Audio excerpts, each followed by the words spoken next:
各位投資者，工業自動化巨頭羅克韋爾自動化 （Rockwell Automation） 股票代碼 ROC， 當前 RSI 高達 65.05，MACD 指標也顯示超買。這究竟是市場過熱的信號，還是它在國防科技領域持續強勁的表現？今日，我哋將深入剖析，揭示 ROC 背後隱藏的真正機遇與挑戰。羅克韋爾自動化作為全球工業自動化同數碼轉型嘅領導者，佢嘅解決方案滲透喺各行各業，從汽車到食品，甚至係國防領域。呢間公司市值高達440億美元，係全球工業數字化嘅關鍵推動者。但係，最新嘅市場信號值得留意。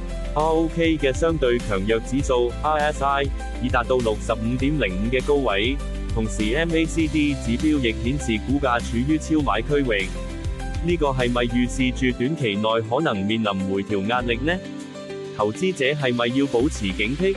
雖然有超買信號，但拉長時間線睇，羅克韋爾自動化喺過去一年中表現持續超越標普500指數同佢所屬嘅工業板塊。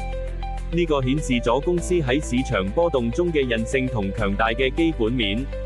然而，喺公司財務健康方面，我哋發現佢嘅觸動比率 Quick Ratio 呈下降趨勢，目前只有 0.72， 略低於理想水平。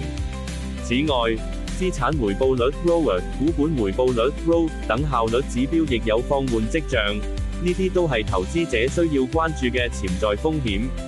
從積極一面睇，公司嘅毛利率複合年增長率 CAGR 達到 0.07， 收入亦保持穩定增長。佢哋更積極增加資本支出，由 0.02 升至 0.03， 反映咗公司對未來業務拓展同技術創新嘅堅定投入，為長期發展奠定基礎。然而，羅克韋爾自動化嘅市盈率 PE 高達 51.02， 市淨率 PB 亦達到 12.04， 估值相對較高。另外，佢嘅實際年化回報係 0.2， 略低於資本資產定價模型 CAPM 預期嘅 0.24， 提醒投資者需謹慎評估。